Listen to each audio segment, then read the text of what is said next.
আসসালামু আলাইকুম। প্রিয় দর্শক, নেপালের নির্বাচন শেষ হয়ে গেছে, একদিন আগেই শেষ হয়েছে।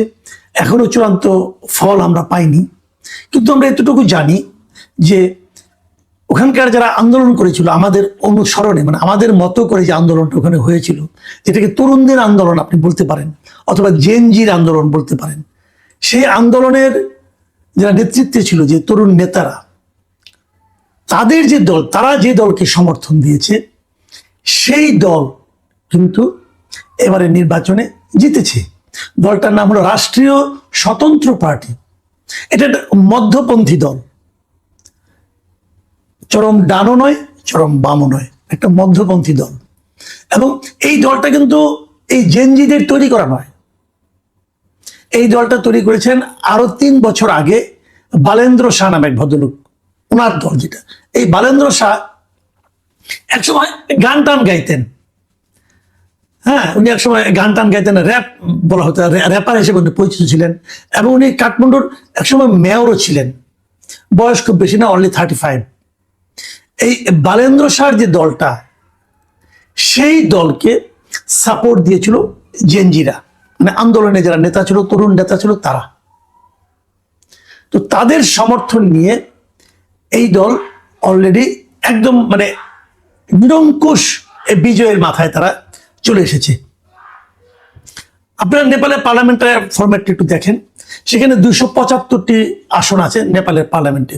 তার মধ্যে 165টি আসনে সরাসরি নির্বাচন হয়, যেভাবে আমাদের মতো হয়। আমাদের এখানে যেভাবে নির্বাচন হয় সেভাবেই তাদের এখানে 165টা আসন নির্বাচন হয়। আর যে বাকি 110টা আসন আছে, এই 10টা আসনে তারা সংসদ সদস্য পায় পিআর পদ্ধতিতে। মানে যে দল যত শতাংশ ভোট পায়, সেই দলের ওই 110-এর তত শতাংশ প্রতিনিধি সংসদে থাকে। এই সব মিলিয়ে 275টি আসন। এবং সেই আসনে এরই মধ্যে যতটুকু দেখা যাচ্ছে যে এই রাষ্ট্রীয় স্বতন্ত্র পার্টি যেটা আছে, তারা 165-র মধ্যে 120টার মতো আসন তারা পেয়ে যাবে। এর চেয়ে বেশি হতে পারে, এর চেয়ে কমবে না। তো 165-র মধ্যে যদি 120টা হয়, তাহলে আপনি ধরে নিতে পারেন এটা তো এক ধরনের নিরঙ্কুশ জয়ী হবে। এবং এই অনুপাতে তারা ভোটও পাবে। সেখানেও পিয়ারেও তারা ওই একই অনুপাতে যদি জিততে থাকে, তাহলে এবার আর নেপালে ওই আগে যেরকম একটা অস্থির পার্লামেন্ট হতো, সেরকম কিছু হবে না। দেখুন, নেপালের যে নির্বাচনটা হলো, এই নির্বাচনটা কিন্তু আমাদের মতো 1.5 বছর কিন্তু অন্তর্বর্তীকালীন সরকার সেখানে জোর করে বসেছিল না। বরঞ্চ ওনাদের এখানে সুশীলা কার্কি নামে যিনি দায়িত্ব নিয়েছিলেন, তিনি ছিলেন নেপালের একসময় চিফ জাস্টিস, মানে প্রধান বিচারপতি, এক ভদ্র মহিলা। উনি এসে ঘোষণা করলেন যে আমরা মার্চের 5 তারিখে ইলেকশন করব। এবং সেখানে কিন্তু আমাদের এখানে আমাদের অনুকরণে তরুণরা, জেনজিরা কিন্তু প্রথম দিকে নানা ধরনের রাষ্ট্রীয় সুযোগ সুবিধা পাওয়ার চেষ্টা করেছিল, বলেছিল তাদের মন্ত্রিপরিষদে নিতে হবে, অমুক করতে, প্রশাসনে তাদের হস্তক্ষেপ ছিল না, এরকম তাদের চেষ্টা ছিল। কিন্তু সুশীলা কার্কি সেটাকে কঠোর হস্তে দমন করেছেন।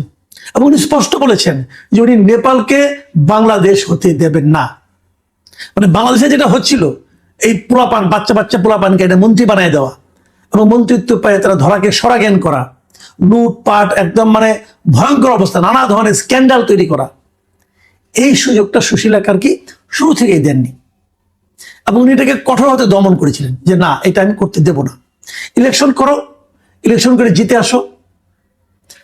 ওখানেও কিন্তু দাবি উঠেছিল যে এই যে ওনাদের যে সাবেক যে প্রধানমন্ত্রী ছিল কেপি ওলি, তার দলকে, তাদেরকে নিষিদ্ধ করার। সুশীলা কার্কি বলেছেন না, নিষিদ্ধ করলে জনগণ করবে, আসো তোমরা ইলেকশনে আসো। কেপি ওলি কিন্তু ইলেকশন করেছেন, ভেরি ইন্টারেস্টিং। এবং কেপি ওলি যেখান থেকে ইলেকশন করেছেন, এই যে ওদের যে বালেন্দ্র শাহ, উনি কিন্তু সমস্ত প্রথা ভেঙে, মানে ওই জায়গায় সে কখন সীমান্তবর্তী একটা এলাকা, তার সেই আসনটার নাম হলো ঝাপা 5। ওইখানে কেপি ওলি নিজের আসন। এই ভদ্রলোক অনেক পুরনো পলিটিশিয়ান, 74 বছর বয়স। সেই অলির আসনে যে কিন্তু বালেন্দ্র দাঁড়িয়েছেন। এই যে চ্যালেঞ্জ দেওয়ার যে মানসিকতাটা, বালেন্দ্র জিতেছেন, অনেক ভোটের ব্যবধানে উনি জিতেছেন। তাহলে কি হলো? বাইপাস করে ক্ষমতা নেওয়া নয়, কারো অনুগ্রহে ক্ষমতা নেওয়া নয়, কারো অনুগ্রহে নিজেকে ক্ষমতাবান হিসাবে প্রতিষ্ঠিত করার চেষ্টা নয়, ক্ষমতাবান হয়েই লুটপাটে ব্যস্ত হয়ে পড়া নয়, বরঞ্চ তারা ক্ষমতায় যাওয়া, ক্ষমতায় টিকে থাকা এবং চ্যালেঞ্জ করা প্রত্যেকটা ক্ষেত্রে তারা জনগণের উপর, জনরায়ের উপর নির্ভর করেছেন। যে কথাটা শুরু থেকে আমি বলছিলাম যে আওয়ামী লীগকে আপনারা, আওয়ামী লীগ, ছাত্রলীগ, যে কোনো সংগঠন হোক, এদেরকে আপনি প্রশাসনিক আদেশে, নির্বাহী আদেশে আপনারা নিষিদ্ধ করেন না, জনগণের কাছে ছেড়ে দেন। কেপি ওলি কিন্তু দুদিন আগেও বলেছিল যে উনি জিতবেন, ওনার দল জিতবে। জনগণ দেখিয়ে দিয়েছে আপনি একসময় জনপ্রিয় ছিলেন, এখন আর নেই। জনগণ তাদের প্রত্যাখ্যান করেছে। আমরা ওই জায়গায় ভরসা রাখতে পারিনি। আমরা দেখানোর চেষ্টা করেছি যে না, আমরাই সব ঠিক করে দেব। আমরা কয়েকজন লোক এসেছি, আমরা নিজেরা বিপ্লবের মাধ্যমে ক্ষমতা এসেছি, অতএব আমরা যেটা করবো সেটাই দেশের ভালো হবে, আর পৃথিবীর কেউ কিছু বুঝে না। আমাদের জন্য একটা সংস্কার করা দরকার, সেই সংস্কারের জন্য আমরা বিদেশ থেকে কিছু লোকজনকে নিয়ে আসছি, খুবই মিডিয়াকোর টাইপের কিছু লোককে বিদেশ থেকে আইনা তাদেরকে চাপিয়ে দেওয়া হয়েছে যে এরা এখন আমাদেরকে দেশ কিভাবে চলবে, একটা নির্বাচিত সরকার কিভাবে চলবে, এটা ওই আলী রিয়াজ, মনির হায়দারের মতো কিছু লোক এসে ঠিক করে দিবে। তারা এখানে এসে সংবিধান সংস্কার করে, তারা এখানে নির্বাচন পদ্ধতি সংস্কার করে, কত কিছু তারা করে। লাভটা কি হলো? লাভটা কি হলো?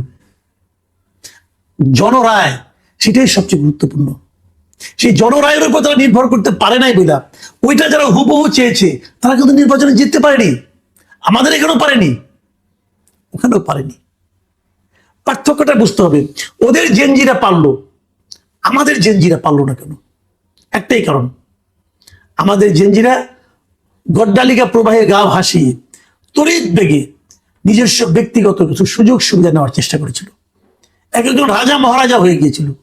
তারা বদলি করতো, ডিসিকে বদলি করতো টাকার বিনিময়ে।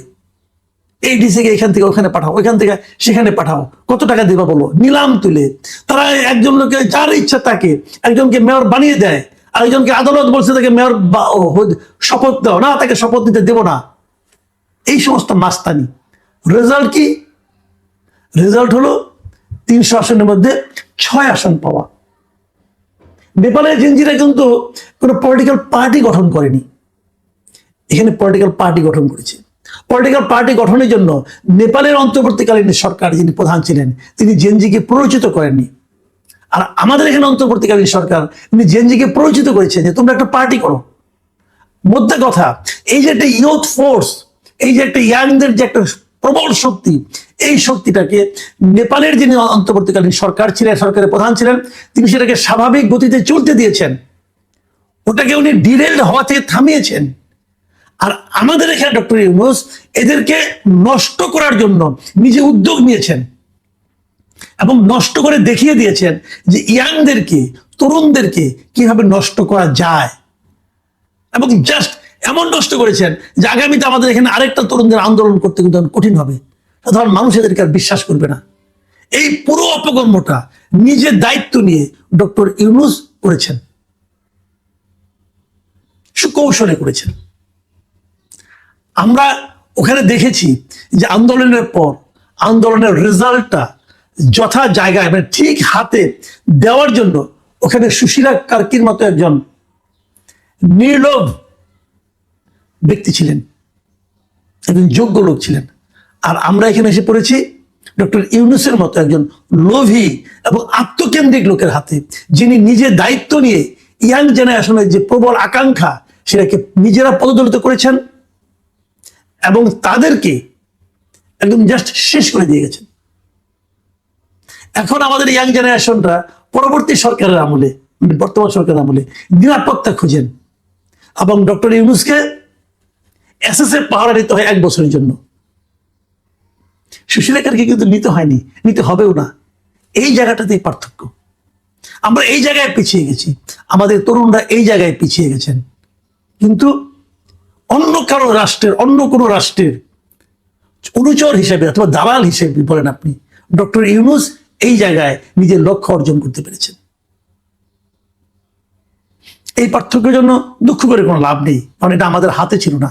সম্ভবত এটাই ছিল আমাদের নিয়তি। নিয়তি বদলানো যায় না। প্রিয় দর্শক, এখন এ পর্যন্তই। আল্লাহ হাফিজ।